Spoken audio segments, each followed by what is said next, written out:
live here at the Cajun Navy warehouse, and I'm about to meet with Jersey, the brains behind the man who runs this whole operation, Todd Terrell. So Jersey kind of keeps everything rolling here, and she's going to give us a little tour of the warehouse, and then Todd is actually, I don't know if he's coming in on the helicopter or if he's stuck in Baton Rouge traffic, one of the two. At this point, I can't ever tell. It's great to meet you. Hey, how you doing? It's great to meet you. And thank you for this lovely t-shirt. You're welcome. Welcome. I like it. I'm glad you like it.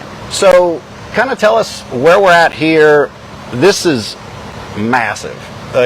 Looking at this, I originally, when I heard Cajun Navy, I just thought it was a couple of country boys with their boats that went out and rescued some people. I had no idea until really looking into it and talking with Todd the amount of things that you guys do, and now the sheer size of just this one warehouse that you guys have. So this is actually an extension of what we started with, and I will show you what we started with. But in here, so that you can kind of understand, we start to work with not only disaster situations, but also with community situations. So over Christmas last year, we had volunteers come in. We put together over 24 pallets each. 3 to 4 pallets went out, as you can see the height of them, with toys on them to be able to help children. We also were able to deliver some to North Carolina. We're currently at that point, I believe, in about 8 states. So it was North Carolina, Georgia, Virginia, South Carolina. We were also in Alabama, Florida. And what we did was we would put all the pallets together for them. And so from there, all the pallets that we have right now, these are all incoming toys that will all be separated out so that we'll be able to get them out to children this year that don't have. Unbelievable. So not just saving lives, but you're saving Christmas for these kids. Yes, that's what we did. And we do it with some of the holidays, whatever they bring into us. Yeah. And so in here, this is all of, these are just toys.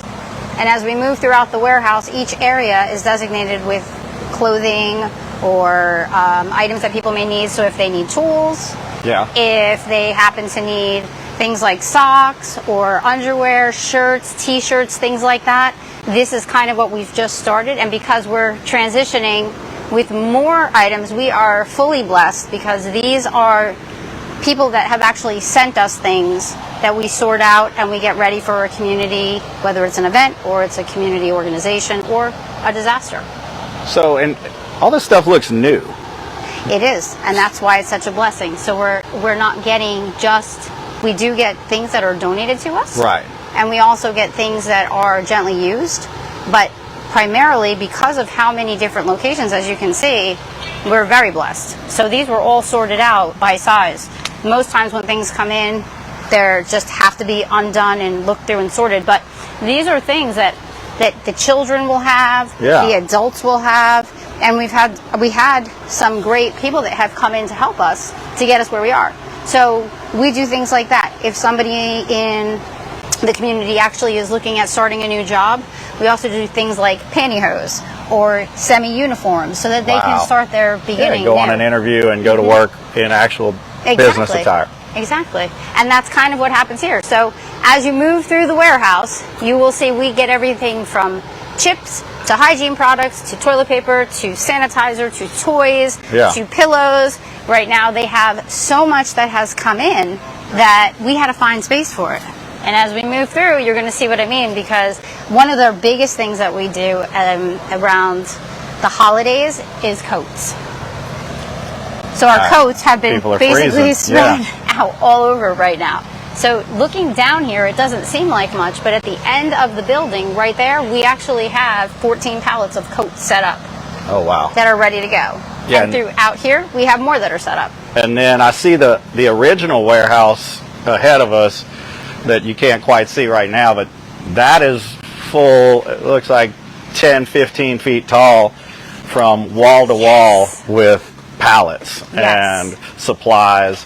And so this is the original warehouse before you guys expanded. This is. Actually, today was the first day we were able to make room in order to get more toys that we have here into the warehouse so we can get them ready to send them out. These are the way that we're starting to set things up where we're getting ready for disaster pallets. So basically this is the sanitizer we send out to people, it's gloves, it's masks, it's things like that. And as you go through, each row basically and primarily is set up for whatever the disaster is going to be. Unbelievable. This is phenomenal. But we get everything from, I mean, we have boxes that came in from a donor. They were gracious enough to get us things that came in that were Amazon boxes, and I'm sorry, IKEA boxes, and they were the little cardboard ones that you stick inside a cubicle. And so people don't realize that this is a blessing to Storage and organizing and being able to put stuff in something. You ready for what we use them for too? This is great. So we can actually take them because of their size, and we can actually put food in them to hand out of the pantries. Oh, that's perfect. So we figured out a way to repurpose everything we have. That's so brilliant. if it looks like we don't have a use for it, we find a use for it. Absolutely. I mean, that's the most important thing after these disasters is getting people fed. How do you even put into words what that devastation looked like? And you can't put it into words because there was no social media back then. Yeah, the level. You didn't have Facebook and Instagram and Twitter. You didn't have all this stuff to where the country could see what was going on. The only pictures you saw was from the news, and they were limited because you couldn't get in there. Right. You know, and those were aerial. There were aerial footage, and it was what the government, you know, what the military can do. What a lot of people don't understand is with social media now, you have so many bloggers and stuff. They don't want to help people. They just want to go out there and put the news out. So you're going to see a lot more pictures now than what you used to. A, because there's more social media and stuff. But B, because people don't care as much as they did. Back then, they put a camera in somebody's face, man, they push the camera out of it. They didn't want to see it, you know. Nowadays, for likes and shares, everybody wants to see it. So back then, the country couldn't see how bad it was for probably 5 or 6 days. Yeah. You know, and then what happened was in the Superdome, it just got out of control. There were so many people in there, and then unfortunately, it was mass chaos, you know. Now, one thing, and we've been talking about this recently, and this is something to note, is that they're not going to have the Superdome as a shelter anymore. Okay. So if you get another Katrina, or it's not when, it's not if, it's when, and it, you know, God forbid, but it will happen. And Katrina really wasn't the big one. You know, I mean, if Katrina would have been a little bit further west, between Baton Rouge and New Orleans, it would have been a lot more devastating. That's a scary thought. That's a scary thought. So then Baton Rouge is going to take the brunt of those, you know, evacuees. But what happens in New Orleans, and you've been to New Orleans. Oh, almost every weekend. That used to be my weekend getaway on a regular basis. You see a lot of corner stores, especially in the lower income areas. Of course. A lot of corner stores. And the corner stores, they'll take a case of water, 24 pack of water, and break it down and sell them individually. So instead of paying $5 for a case of water, you're paying $2, $3 for an individual bottle. So the culture has been buy what you need. Go buy a bottle of water. Go buy a can of beer. Go buy a bag of chips. Not to buy a box. Yeah. So what happened was Katrina then, people didn't have any inventory, or they didn't have any extra food or water in their house. Yeah. And then when Katrina came, they were starving, and the stores were destroyed. And then when the looting started and stuff, I mean, it was basically survival. Yeah. You know. So that's one thing that is hard to instill in a culture, is to get ahead, buy ahead. You know. And that's what we worry about New Orleans now, is that, hey, where would the people go? Because it's not just New Orleans, it's South, it's Grand Isle, it's Plaquemines Parish, it's Oswego, it's all these other towns. Now, when you look at Grand Isle and Plaquemines Parish and Venice, technically, they should evacuate first. Oh, absolutely. But the problem is you got commercial fishermen and you got workers down there that don't want to. They're going to wait till the last minute. What's going to happen is you're going to have people that they're going to tell them to evacuate. There's going to be no storm, and then next time the people aren't going to evacuate. Do you think Katrina at least set the tone that people are not going to stay put in their house like in the past? That brings up a good point. I think that, you know, we were doing some 20th anniversary stuff down in the Ninth Ward. There's very few people living in the Ninth Ward that were there during Katrina. They either died or they just left because it was so bad. So I guess your question is, because Katrina was so bad, will people leave next time? The problem is they can't, a lot of them, because they don't have the money, and they don't have where to go, and they don't have cars. Most of the bodies that we recovered from Katrina, days later, were elderly that were trapped in their home by themselves. Most of them. You know, depending on who you talk to, the official number was 1,800 and something. It was over that, because there was a lot that never were recovered. Right. But when you look at that, an overwhelming majority of those people were elderly that died in their home. Does that keep you up at night? Oh yeah. We My family in the seafood business, we had refrigerated trucks, and they were putting bodies on the trucks, and they were bringing them to San Diego. So I remember seeing so many people that there was no place to put them, and they'd be like, "We'll come back in a couple of days and get them." And that's how bad it was. And I think some of the most memorable things were we didn't have social media and we didn't have phones. Like, we had flip phones, we had the old strip phones. We didn't have battery backup chargers, so we were limited on our pictures and stuff. But we saw some stuff that there were some people that were on the side of a house, a little overhang. They'd been there for 3 days, and we went and got them. The lady's leg looked like she had a Popeye leg. She got bit by a snake. The daughter got bit by spiders, and they were screaming, but they didn't want to get in the water because they were scared. You know, and when you see stuff like that, and then the other thing is they survived, but they were in bad shape. Well, I think one lady ended up having her leg amputated. But the other thing was the amount of people, once the following months came about and weeks came about, the amount of people in the attics that were trapped in the attics because they had nowhere to go. They just went up in the attic. And the water came up and it trapped them in the attic. I mean, we literally saw bodies jammed up into the corners of houses. And it was a mess, you know, and there was so many people that were never found. And so if they don't find the body, they don't count it as a death. Really? So I don't know what that number really is. I don't think anybody really knows what the real number is. Well, and like, this is right here on city streets. You're volunteering. Like, you have military trained professionals that can't ever get over seeing things like that from PTSD.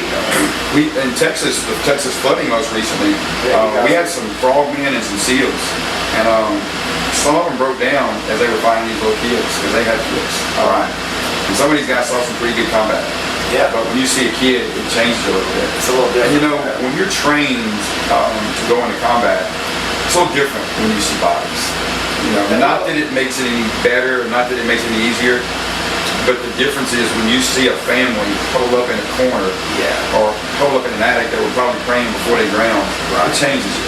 Well, and it's different too, like men that are trying to kill you, other trained soldiers versus, like you said, a campsite full of children. Or like that's a... We saw some families that were underneath an underpass, a bridge, and they were all huddled together. You can tell that they just were huddled together, you know.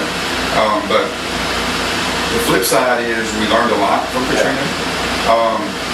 One thing that was all kind of worrisome to all of us was in 2004, there was a Hurricane Pam. And a lot of people don't know about Hurricane Pam. No, I don't even remember that one. The worst hurricane in our country ever 20,000 people dead, I don't know, 50 foot of water, you know, it was terrible. It was a government simulation. And it was a mock disaster that the government put on in 2004. It's called Hurricane Pam. So what the government was supposed to take from that was, what would we do if the worst case disaster hit New Orleans, Baton Rouge? What happened in 2005 Katrina? So the government, we took nothing away from that. You know, it's like they didn't learn anything. Now, no disrespect to them or whatever, but they're trained a certain way to do stuff. And that's why we're so powerful, is because we have unlimited resources. If you're in New Orleans, you have a chain of command. You know, you have the fire department, you have the EMS, you have the sheriff, and you got to go through that chain of command. You guys can mobilize. Man, we can and a lot of our guys are veterans, ex-police officers, ex-military. They went through that red tape. Right. And they just want to go. You know, now sometimes it got us in a little bit of, you know, messy water. But I'll deal with the consequences later. I'll deal with the consequences of I'll deal with the consequences of not following the command to save lives any day. But as far as that goes, I think that we've had some good breakthroughs here, especially in this Texas flooding, when the government is basically, sometimes the government doesn't want us around because it makes them look bad. And we're finally letting them know that we're not trying to make you look bad, we're coming here to help you. We know that if you're in, for instance, a 2016 flood, 90-something% of first responders were affected in Livingston. They couldn't get out. If you was a sheriff, if you was a cop, if you was an EMS, you couldn't get to work. The roads were blocked, there's water everywhere, your trees were on your roof, you couldn't get nowhere, so you need help. And so, also, if you're a law enforcement and a tree falls on your house, you got two options: call in to work or go to work and let your house be. we'll go and say, hey, we'll help you get the tree off your house. We'll tarp it over for you. So a lot of governments are realizing, hey, they're not here to make us look bad. They're here to help us. Yeah. And we need help. And that's, we're finally making some good breakthrough with that, which is good because there's so many disasters nowadays. And a lot of people are up in their deductibles. And a lot of people, pretty much if you own a house and you have a mortgage, you got to have insurance. The mortgage company requires you to have insurance. And rightfully so, you're protecting the investment. But a lot of elderly people paying their houses off. Right. The husband's dying, the wife can't afford to pay it, so she's cutting her expenses and she says, I'm going to drop my house insurance because I own the house. Boom, what happens here comes a flood, here comes the insurance, and they lose everything. Yeah. So getting into the rebuilding portion, we try to help people that don't have insurance or don't have enough. That's awesome. So it's been a blessing. It hasn't all been easy. You got to deal with people that disaster relief brings out the greatest in the world, brings out the worst in the world. And a lot of times we're over there trying to help people for free, and other people are trying to make money and take advantage of them. Especially in the tree, when a tree falls on a house, those guys make big money. They charge a lot to take a tree off a house. Yeah. So we're in there doing it for free a lot of times. People that need it. And the tree guys a lot of times they get mad at us or whatever, but I'm like, man, go help somebody that's got the money. Right. Well, and you guys are only working on a small sector where it's like there is a insurance claim. Yeah. No one was hurt. I had a tree fall in my house. They put us up in an apartment. Yeah. My friend owns a tree service. That's not a state of emergency. No, that's not. That we, so like you gotta realize we try to help the first responders first. The handicapped, the disabled, those kind of people first. It's not a matter of when, if the next storm happens, it's a matter of when. Yeah. This year, they were projecting 16, 17, 18 hurricanes. I think that number's a little high, pretty much. Especially, we're getting to the peak now. But I think we're going to have more floods and tornadoes than hurricanes. Just all the rain, just the saturation. Yeah, it's just the way the upper atmosphere is and the weather guys are and whatever. But we also got in our own forecasting, and that's been a difference. That's been a game changer. Really? We got with Reed Timmer, who's a big storm chaser. Okay. And we even got into science where they take these missiles and they get right next to a tornado and they shoot them into the tornadoes. And it's got science, it brings back scientific data. Literally, barometric pressure, wind speed, exactly. And so they found out some stuff recently. One of the missiles, one of the rockets came back. It was at 1,900 feet. I think it was 230 mile an hour winds at 1,900 feet. So they didn't know this stuff before, So storm chasers can get out there and also tell us where the damage is at. Yeah. We get in there with the thermal drones, and that's why you're not seeing as many people die during these storms, because so many people have thermal drones and different things you go and pull them out. So this recent disaster in Texas, how did that much water rise that quickly? That's a good question. It just came down, basically out the hills. And that area, the Guadalupe River area, when I was over there, when you look around, it's like maybe 100 yards across in some areas, and it's flat. But they say in a matter of 30 minutes, you'll have 30 foot of water down there. It just comes raging, and then it's gone. So what happened was they had some camps for kids, and also some motorhome parks or RV parks, and the people come and go from it. You don't have like camps like you would along the river here. You got a few camps down there, but most of them are hunting camps and stuff like that. Now, the one Camp Mystic in Kerrville, where the majority of kids drowned, that was just a tragedy. Unfortunately, the flood hit on a Friday night. It was the 4th of July, so I think it kind of caught everybody off guard. Now, should they have had some better warning systems? Of course. And I think that's going to change in the future. Yeah. But just a tragedy. So I guess that's the lessons, and then you mentioned the elderly, people that don't have vehicles, low income, that can't evacuate in their own. Is there more busing? Is there more things coming from our state level? Because obviously it's got to start locally to get people mobilized. Is there any? That's a question too. Change in that? Yeah. So when you go back to 2004 Hurricane Pam, the government simulation, A lot of that should have been put in place, but it wasn't. Right. Now, a lot of times, especially with the government, and I don't like to talk about the government, I like to say they're not as versed as we are in stuff, because they're trained in how to operate a book. You know, if you get 6 inches of rain, this is who you call. And if you call this person, this is who they're supposed to call. But hold on, before you call this person has to sign this paperwork. And so, to answer your question there, they had over 200 city buses in New Orleans that flooded during Katrina, that they didn't put them up on the overpasses in there. If they would have done that, everything would have been fine. During Hurricane Harvey, in 2017, they put all the buses up high. That's why they would have evacuated everybody. So to answer your question, there really isn't a good plan. I've been on all them as far as much as 2 weeks ago and a week ago. I'm not as happy with the evacuation plans as they got. Of course, we're not government, so we can't really, our input really don't matter.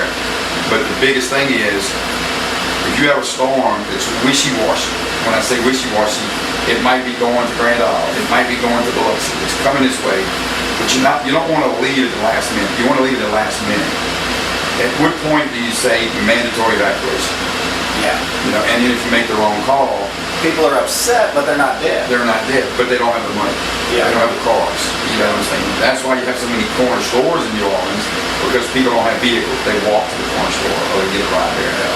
So without the Superdome was a last resort shelter.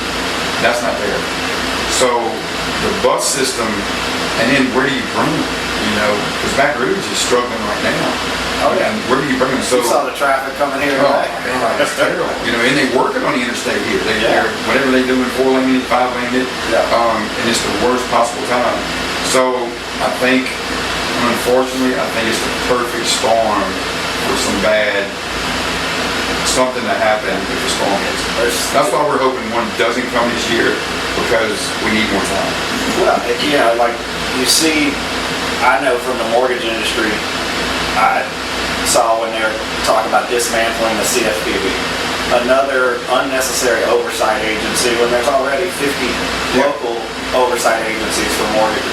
Right. You know, like there's so many unnecessary departments. And then like talking with you, it seems like there should be a lot more focus besides the Red Cross or whatever on evacuation plans. Evacuation, you know, a lot of buses, a lot of, you know, immediate deployment.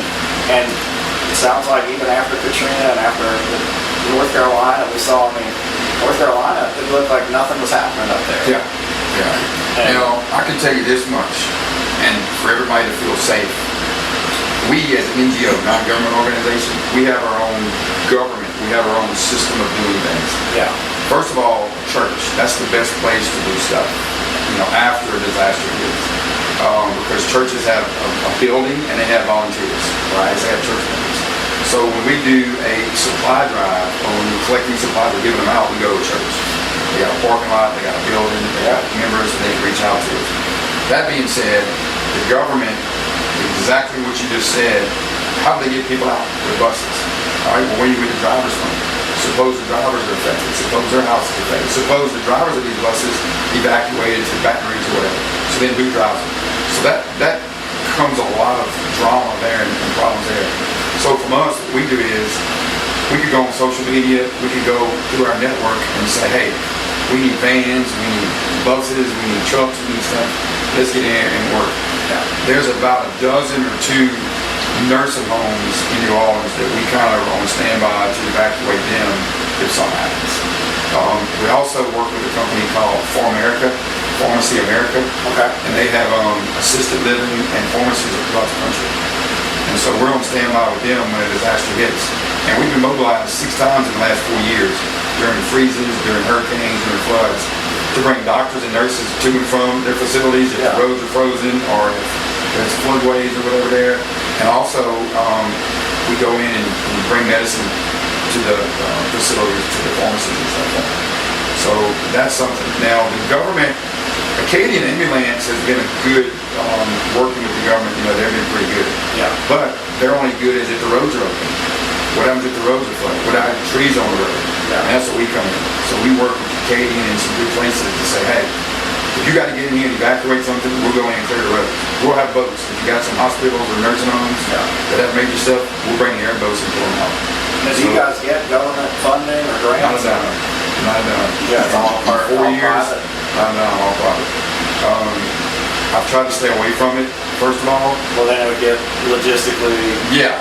tied down. I think that we're people helping people, you know, and neighbors helping neighbors, and I don't want to tie down. Yeah. So, could we get it? Yeah. Do we want it? Not necessarily. Right. Probably no. You know, because it's too much red tape. Yeah. The government is a big battleship. It takes a long time to turn. Yeah. And you got to call down. It takes days to turn a battleship. Well, that's We're running circles around it while we're doing you're that. a speedboat. Like I had one of my first business coaches. He said that same thing. He's like, a big company, it's like an aircraft carrier. Yeah. You turn the wheel, nothing happens. Nothing happens. And I worked at a couple of big corporations. After owning my business, it was infuriating to get anything done. And by the time you got it approved, it was too late to send out that marketing or do it. So I could tell this story because I think the statute of limitations is up. I don't know how long it is, but I think it was up. But it was it was 2017 in Hurricane Harvey. Everybody knows we saved, not just us, but a lot of people saved Texas overhead during the flood. And we were trying to get in. There was a nursing home that we couldn't pull the people out because they said you had to go through the normal chain of government stuff. Right. But like these people are drowning. They're in a nursing home sitting in water. We're trying to get them out. So Garrett Graves, Congressman Graves, was at Costco. And he was on the phone with somebody in the governor's office trying to get his permission to pull these people out. And I was on the phone with my guys, and we had the news, national news over there. And I was telling them, I said, beat the door down, get them out. And Garrett was like, hold on, we gotta get permission. Yeah. So I'm like, y'all hold on. And they were like, Ty, we gotta get them out of here. I looked at Garrett and I said, I'll deal with consequences later. I said, get them out. The news, national news, here it is. He's pulling people out the nursing home. Garrett put the phone down and he just shook his head. And after that, he realized even himself, he says that, you know, sometimes I don't want to say do the wrong thing, but sometimes we're not going to wait for, and we save lives. Those people might have drowned, right? You know. Now, have we had some problems where they said no when we did it? Yeah. But I've turned around and I said, these people are going to die. Yeah. Either we're going to do it or you're going to bring us to jail. And it ended up working out good. We try not to do that, and it's gotten better. It really has. I think because social media has been the greatest thing, it's been the worst thing. It is. And I think there's so many people that are there. They're like, you're not going to let him rescue these people. You're going to do it. You're not going to let him do it. You're going to do it. And so I think at that point they just back away and they like, do your thing. Yeah. You know, and we just want to help. 100%. You know, and when you said that, I thought of something, and it came up in a discussion this week with some gentlemen that I was talking to that are starting a new company. And the guy behind it said, I'm very spontaneous. I said, well, that's why you've been successful. And a couple of military generals that I watched and followed, like they were talking, it's not always knowing it's the right decision, it's being decisive on a split second and making a decision. Yeah. And they talked about that because sometimes you don't know at that moment, but you have to make a decision or people die. And you know, getting back to the media and the news portion of it, a lot of people, they just want to do it for the publicity or they want to do it for the year. And I understand the government. I understand they have a chain of command and, you know, they have a boss they have to answer to and they have training that they get, you know, and there's a place for that, you know, but there's also a place for people that have experience and a heart and a will to save a life without having to go through the red tape. Yeah. You know, and that's a good thing. When I go back and I look at the lives that we saved and the people that we helped, and had we listened or waited, there would have been a lot of people dead. Right. You know, and it's sad, but unfortunately, I think that with everybody building on the coast and you know, more and more of these areas and the ground sinking and everything else, storms are getting more violent. Yeah. You know, I think we're having more tornadoes and more floods for sure. How far out do you guys deploy? I know you're based here in Louisiana. As I was coming up, we got a call in Alaska. There's a lot of flooding about to happen up in Alaska. And so not that we can go pull boats up there and help them, whatever it is, but the government up there was calling us to say, hey, we need some advice. So we go overseas, Ukraine, Hawaii. We did the wildfire. The fires in Hawaii. I had no idea. We did some stuff in Ukraine. We did some food and some supplies over there. Did you go over there? No, I didn't go myself. No. Yeah. We did. Let's see, Ukraine. Where else did we go last year? Israel.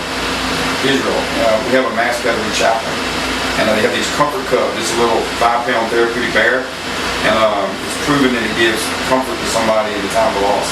So we brought 1,000 of them over there for some orphans that were actually in the bunkers when the missile was coming through. And our chaplain was actually there in the bunkers with them bringing these bears to these kids. That's what I think people in the U.S. we take for granted.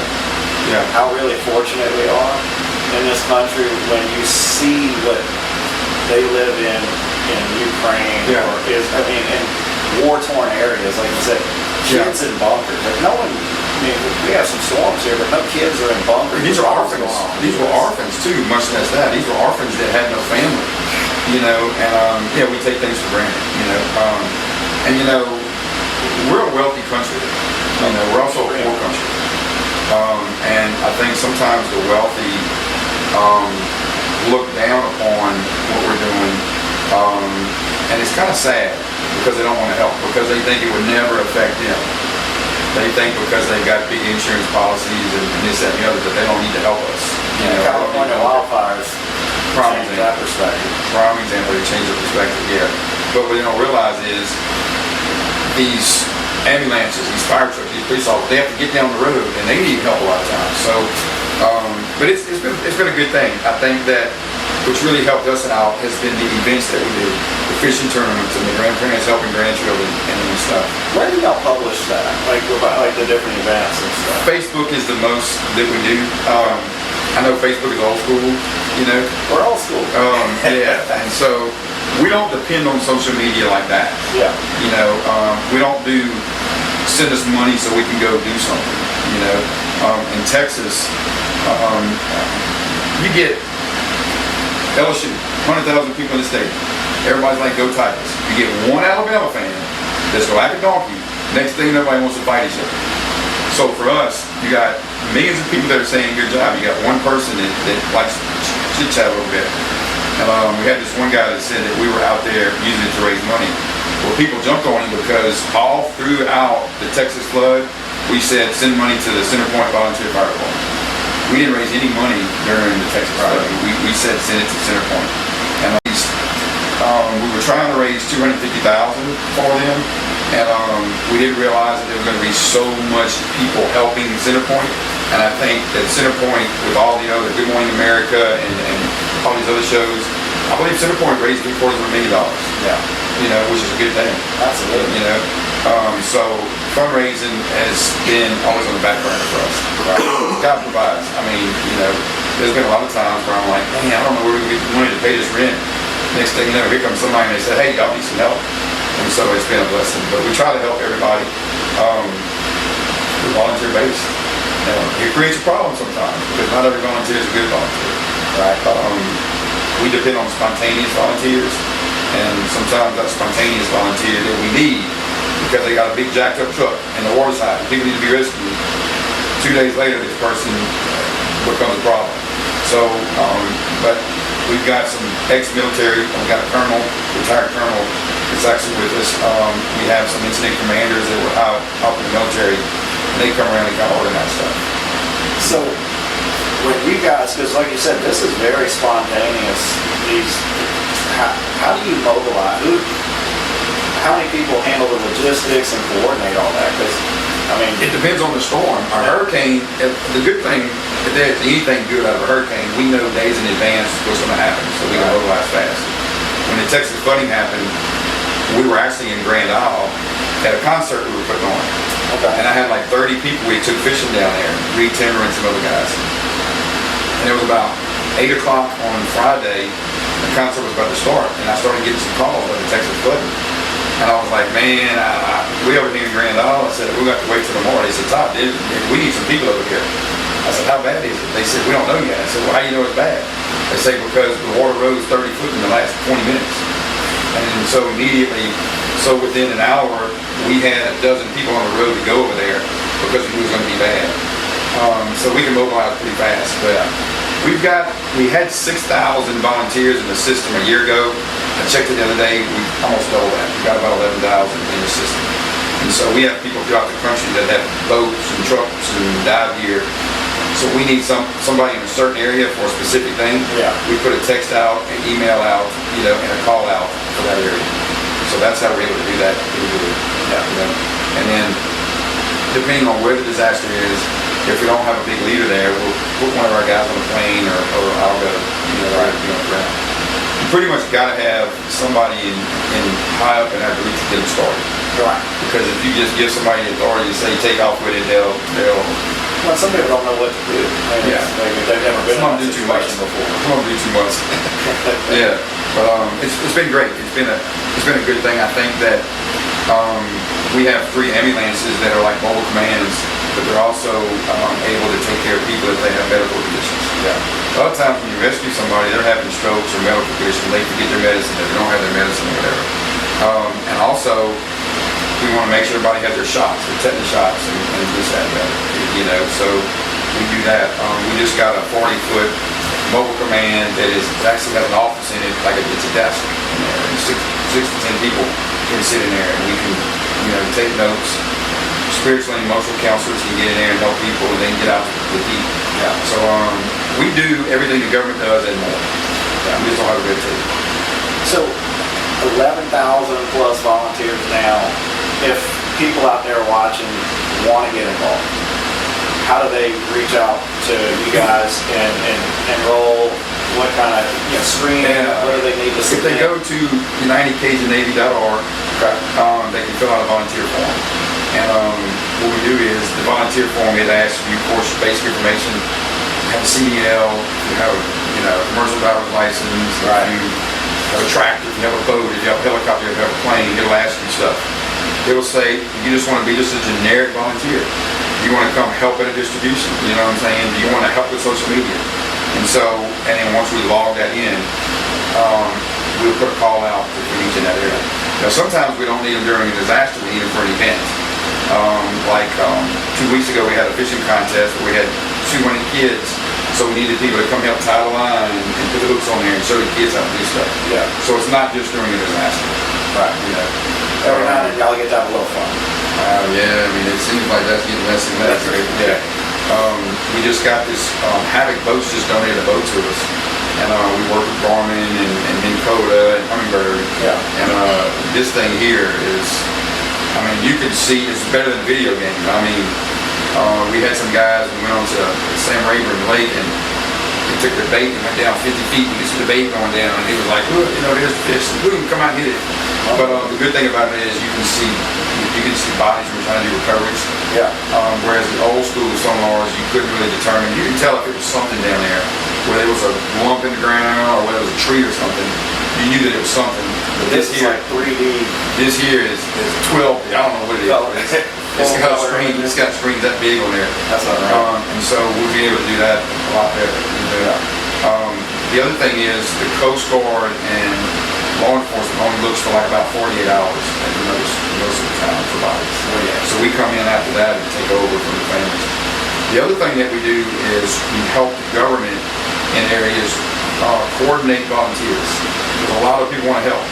In Texas, we had people that come out to the woodwork that wanted to help. But you got a lady that's 85 years old in a wheelchair that wants to come help search. Well, they can't help search, So the government can't. They're not set up to go through all of that. And that's what we do. We got volunteers to talk to them and say, hey, look, we need divers, you're not certified, you're 85, you're in a wheelchair. Maybe go on social media and You can help in the office. Help in the office or something, yeah.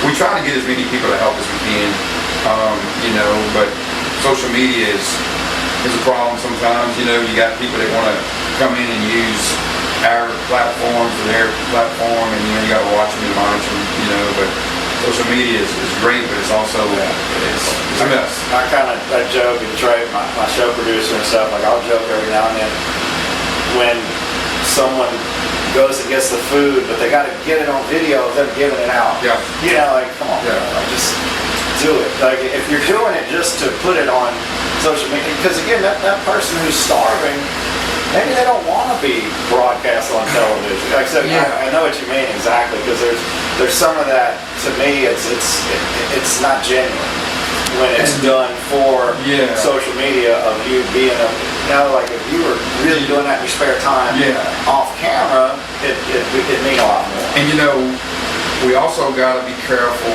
of what made us who we are can also take us down. What made us who we are was guys and girls with boats and jacked up trucks and this, that, and the other. And yeehaw, let's go. But, with that comes drinking and alcohol and certain things.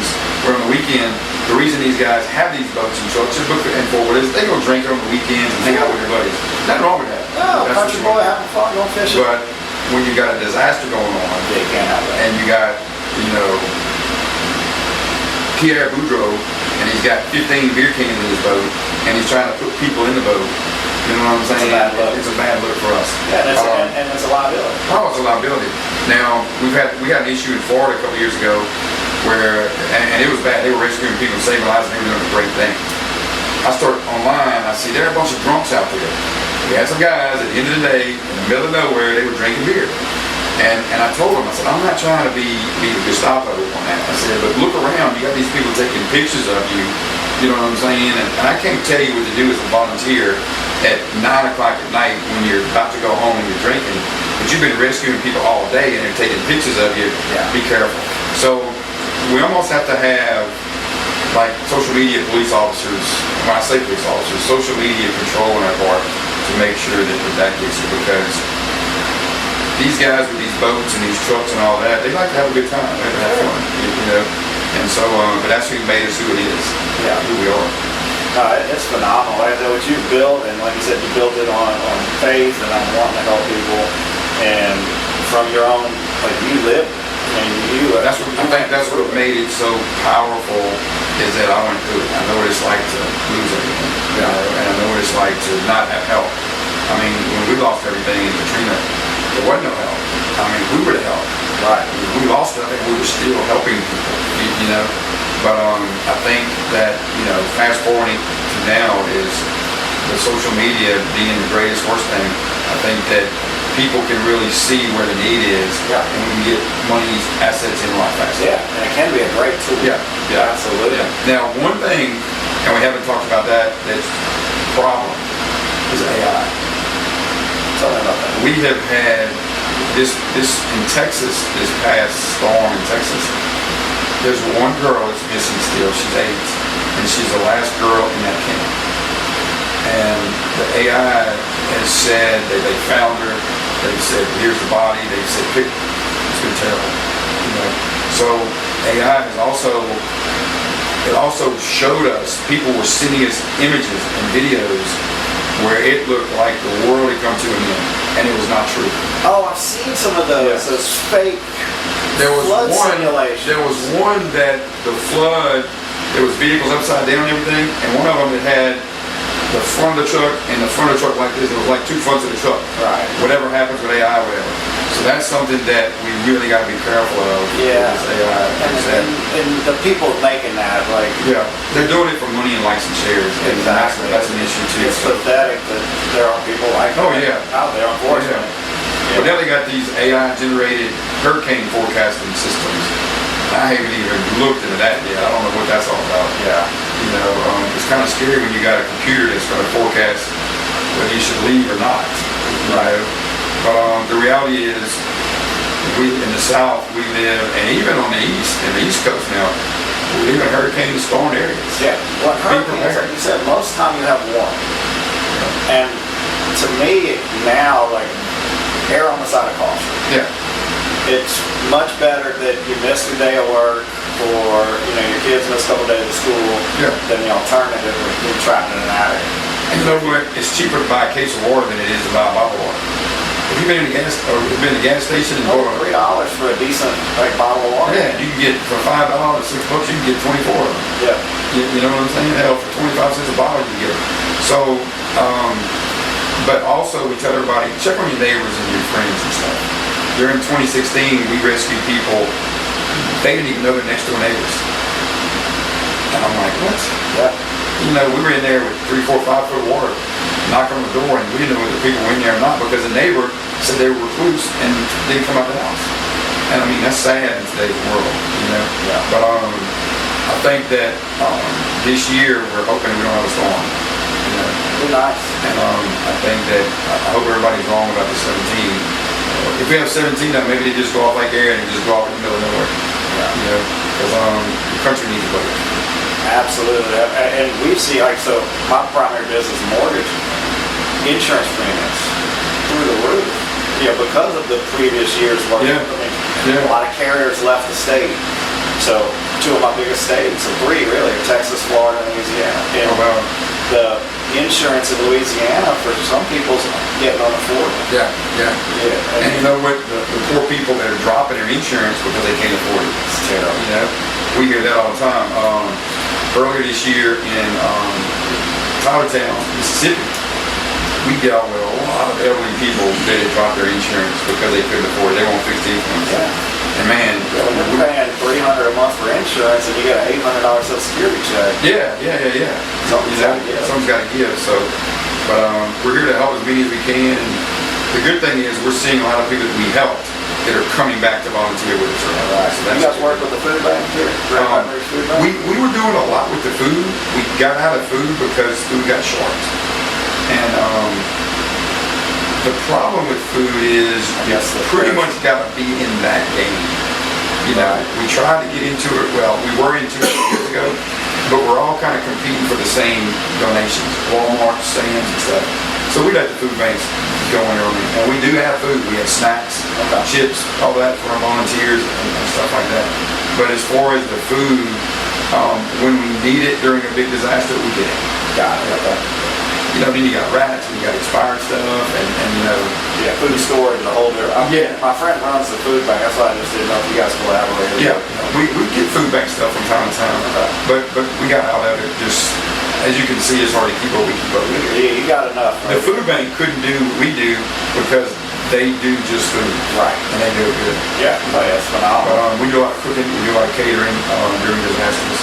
We work with Operation Barbecue, Mercy Chefs, World Central Kitchen, so many big guys. I mean, we cook indirectly through our partners 100,000 meals a day. You know, which is a lot. We bring refrigerated trucks and stuff in. So it's a lot. Absolutely. And I look back at it and I'm like, man, how did we get this big so fast? Yeah, it's incredible. Like I said, looking at it and seeing what you built, really, I'm glad you made the time to chat with me. I've been dealing with some health issues and had to wear a heart monitor for 2 weeks. You look good. Well, man, it's I got some little issues I got to deal with, Now- but I'm working on it. I've even seen friends of mine that this happened pretty quickly though, but after Katrina, one girl, she was in her 20s, they were cleaning out the house, got a rare bacterial infection, paralyzed her. Yeah, like you guys are risking your lives in a lot of these situations too. Yeah. I mean, health, everything. I mean, That's why we bring our own nurses and doctors and medical professionals down here. Yeah. We have 3 ambulances that we bring that are actually ambulances, but they're also mobile vans. Yeah. So we have our own doctors and nurses that we bring. Right. Because the last thing we want to do is somebody that steps on a nail. The last thing we want to do is try to find a KD or somebody else to help them out. So we bring our own people. But yeah, that's a big deal. Yeah. You know, you get a lot of people with medical conditions. You get a lot of people that miss their medicine. They lose their medicine. They can get taken out of the house. And, so we have doctors and stuff that can actually help them with that. But we're pretty much self-sufficient. Yeah. But the risk you guys put yourself at too. I don't We had a guy a few years ago. I take that for granted, not realize. No, in 2017, Hurricane Florence, we had a volunteer that he wasn't with us, but he was another group that we were supporting. Had to have his leg amputated. He got an infection there. Yeah. So yeah, it definitely happens. Yeah, that flood water, some of that sludge in there, that's some nasty stuff. Snakes and rattlesnakes and moccasins and spiders. And, yeah, it's mess. Yeah, you guys are risking your lives to save others, which Yeah. you're unbelievable. It's a mess. But we appreciate y'all taking the time. No, for sure. It's something that, like I think about a lot, and I had a lot of loss in my family, and a lot of times that's like my biggest regret, is I wasn't there to save them, when my brothers passed away, or my dad was sick. My brothers though, like those were things, and like I would, even before any of them passed, like I'd have these dreams where I was always saving my family, and I had that protective, just mindset, and that's one of those regrets. And so like looking at what you guys do, it's something I want to get involved in. Whenever you want to help, we definitely can use the help. Absolutely. And not every disaster is a big one. Not every hurricane you need a boat. Right. Hurricane Michael in Florida, we needed chainsaws and supplies. Chainsaws because there was trees everywhere, no water anywhere. It's just, every disaster is different. Right. A flood is different from a tornado, is different from a hurricane. We got into drones, thermal drones. We could go put a thermal drone up, and we've recovered I don't know how many bodies, not bodies, but people that were injured pretty good, that were trapped, that were able to get out. The other thing is, I got a drone pilot behind the camera right there. oh man, there you go. You know how to work a 30T and a 4 and all that? Shoot, we're gonna use it. We started in Hurricane Florence in 2017 with these heavy lift drones. We actually were bringing sat phones into some areas that people were trapped, and we couldn't get to them for days. Yeah. So we actually flew food and With the drone. With the drone. In fact, if you go on our United Cajun Navy Facebook page, if you Google drone or Lynn Haven forum, you can see it in there. And then we also went for America, the pharmaceutical company. Yeah. A few years ago, it was in Natchez, Mississippi, Jackson, Mississippi. It was somewhere in Mississippi. The Mississippi River Bridge was frozen over. So we actually were taking medicine and bringing it to the other side and dropping it off. So that was pretty cool, So, guy over there knows how to do drones. We're gonna put him behind one. Yeah, he's done some drone videos for me, just recreationally for our real estate side of the business. Okay. So absolutely, we can put it to a little bit more of a important use. We got that 30T that we got, that the big thermal. It's got a speaker on it. You can talk to people, and it's got a big spotlight on it. It looks like a helicopter coming in on top of it. Wow. But we've used that several times. We've also were able to use it, cross-use it, and with some law enforcement on some warrants. Tracking people. Tracking people, and also go up to the house and talk with your hands up. But that's pretty cool. But we've had it at some concerts where they had a spotlight on it and different things. Yeah. So, but drones are the future. Oh, it's unbelievable what that thing. We've brought life vests out to them out in the water before, and different things. And so, it's been a game changer too. Oh, amazing with that feel to literally see it, like you're in the water, treading water, and you see a drone dropping you a life vest. Like what a miracle to see that. I think the statute of limitations has probably been out on this one too. But we wanted to search, there were some runaways, and they didn't tell us, but it wasn't a runaway, but it was an escapee. And they tracked this guy down, and they were following him on the thermal. They wore this guy down so much with the spotlight and the speakers. He finally just sat down, he put his hands up, and he says, man, he thought it was a helicopter coming after him. He couldn't get away from it. And so I just thought it was a runaway kid. They said, no man, that was an escapee. Convict, yeah. And so, but it's been good. But it's, in my life, we always see destruction. We always see people losing everything and death. And we do a lot of recoveries, body recoveries. And Right. we're at 100%. I mean, there's been times where, we haven't made a recovery, and it burns me up. It eats us up. We've done some recoveries where we knew that we wasn't going to find this person, and we have found it. We had a recovery a couple years ago. It was 3 children, and we recovered 2 out of the 3, and we couldn't find the other kid. Just couldn't. And we looked and looked and looked. It was in the Mississippi River. And we were lucky to find 1, much less 2, and we just couldn't get the 3rd one. But families love us. A lot of people love us, and we also have our chaplain that goes in and talks to the family. Right. When you have a death, and you've experienced death before, it's usually 99.9% of the time it's a family member or a friend that's died, and you close a coffin, you know that's them. But sometimes closure is no closure. Sometimes you lose a loved one and they never found. So he knows how to deal with that. He knows how to go in and counsel them, and also we help them set up funerals and different things like that. Because a lot of times people don't know how to do that. All they don't have money. It's expensive. Yeah. I always wonder who's gonna be out there if we ever need the help. Who's gonna be out there to Right. because I'm the one they call. Who would I call? When you retire. Yeah, we was out there. I was off the Grand Island about 4 weeks ago. It was bad weather. I mean to tell you, got one in Pablo's Farms. And I was actually out there with Ricky Sinclair from our Miracle Place Church, pastor. And I was in his boat. It's a 42-foot metal boat. And that lightning, I've been offshore thousands of times, but it's been bad a lot of times. That lightning was popping 20 yards from us. And he was just praying the whole time. I just looked at him and I prayed to God, and we made it in. But there's been several times out there where I was like, and the whole time I'm thinking, who am I going to call? Yeah, right. Ghostbusters? Yeah, you know what I'm saying? But it's been good. We'll get you out there with us. Yeah. I'll fill out one of the volunteer forms, and then people, and I'll get Trey to put a link if people want to donate. The main thing is they can go to our website, UnitedCajunNavy.org, and there's a donate button on there. Okay. You can either donate card, PayPal, Venmo. You can just have the address, you can mail a check, and it's tax deductible. Yeah. The good thing about us is we don't need money to go do stuff. You know, the money goes to take care of the warehouses and expenses. Nobody's paid. Yeah. You know, and as you can see, we got some pretty expensive rents Oh, on these warehouses. We're going to build a warehouse late next year on the other side of the airport, which should cut our expenses down and also give us something to own instead of renting. But we're blessed for right now. We have some pretty good corporations that step up to help us. Yeah. But we need the help, man. It's fuel, insurance, and overhead. Rent. That's what gets us. Yeah. That's what gets us. With the operation you got here is massive. So. Yeah. It's way bigger than I ever thought it would be. Yeah.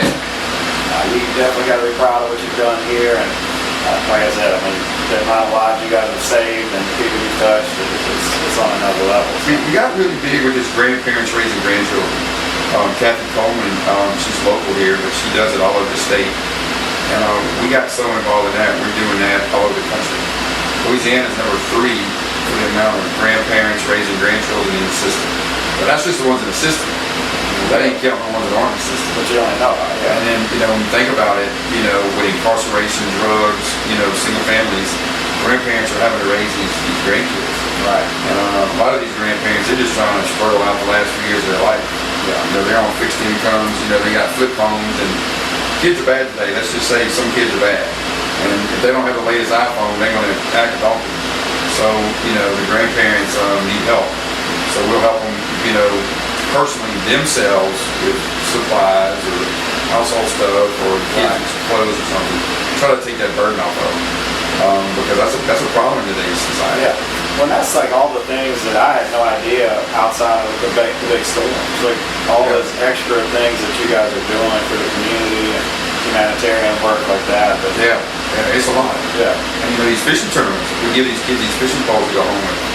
You'd be surprised at how many kids are growing up in single-parent homes or grandparent homes, and it's cool to see them not deal with their phones and their computers the whole time. Yeah, right. And we're getting to be so big in that we're seeing tournaments we had last year, or fishing events we had last year, where the kids were bringing their poles this year. And they're like, I don't need another one. I got one from last year, and they're proud of it. So that's pretty cool. That's awesome.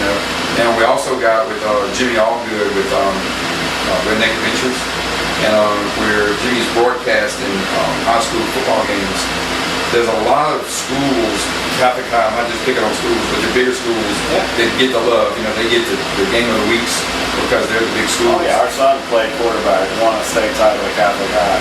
Oh, so there you go. It was on TV all the time. A whole other world from the woodlawn I went to that got torn down. Yeah, I had a cousin, Cooter Manser. That's my cousin. He was a coach over there. Yeah. But we got these smaller schools that never get no love. They don't even get to play against the big Catholic highs and the big games on TV. So Jim Bob is actually taking kids from the school and letting them televise it. Because every kid today knows how to do computers and Instagram and Twitter and YouTube. So they're actually broadcasting the games live. That's cool. Which is good. You know, then they get sponsors and stuff. So we've gotten involved in that pretty good. I think at the end of this year, we'll probably have close to 50 schools throughout the country that are in that little system, and next year it should be double that. So we're trying to get the kids more involved in stuff because a lot of kids don't have a chance. Right. You know, and there's some good kids out there that don't go to your big schools. They're good, you just don't know about them. Yeah. You know. So anyway, it's a lot. That's awesome. You guys give so much back. That's the main thing is giving back. And like I said, I know what it's like to have and not have and lose. And you know, when we dealt in the seafood business, it was being in the wholesale business. We ship stuff all over the world and all over the country. You know, Las Vegas, East Coast, a lot of the casinos and stuff out there. And so when Katrina hit, they didn't care. They wasn't worried about it. They didn't say, "Hey Todd, hey Todd's family, we're going to buy from y'all." They found a new distributor. Yeah, and then unfortunately, a lot of that became imports. Chinese crawfish, imported shrimp, because it was cheaper. Yeah. And so then we never were able to get that bulk of that business back. You know, so, but hopefully this year will be all right and no storms. We'll be good. No storms. So we had a good day. We got us a new drone pilot. You know, we got us another volunteer. Yes, sir. Yeah. So, but yeah, it's good. Thank y'all again. It's my pleasure. Thank you guys every week for tuning in to Financial Fitness. Todd, I appreciate you more than I can say. So when you say financial fitness, is it just financial fitness or is it gym fitness too? So it's the name I came up with for the show when we were on the radio. My two favorite things were health and also wealth. I said, and it's the two things you can't have enough of. Okay. So the show was usually about either like a health-related topic, and then finance was business, and the last couple of years, one of the things I was passionate about was local businesses and promoting local businesses, and going out and promoting local businesses or things I believe in. Yeah. Like this. Yeah. This isn't technically business. We're business. It's a non-profit. We're a non-profit business. Yeah, this is a hell of a thing that I would love to promote because FYI and everybody out there, non-profits, just by description, non-profit means no profit. So, but it costs a heck of a lot of money. It costs a heck of a lot. Now, we did a financial literacy class in North Carolina a few months ago, and that's something we need to talk about off the record. Yeah. A lot of people that lost everything, they need to know where to get home education. So yeah, we'll do that. Yeah. Let me give you one of these books right here. That's it's called Miracle at Large. Okay. That's Ricky Sinclair. I'm not going to tell you about the story, but read it. 30 years ago, Ricky was one of those people, and he's changed. And that's a great story. He escaped from prison, was on the run for 50-something days, and I'll let you read the rest of the story. Wow. Who better to have to deal with that than somebody that dealt with it, But we appreciate it. No,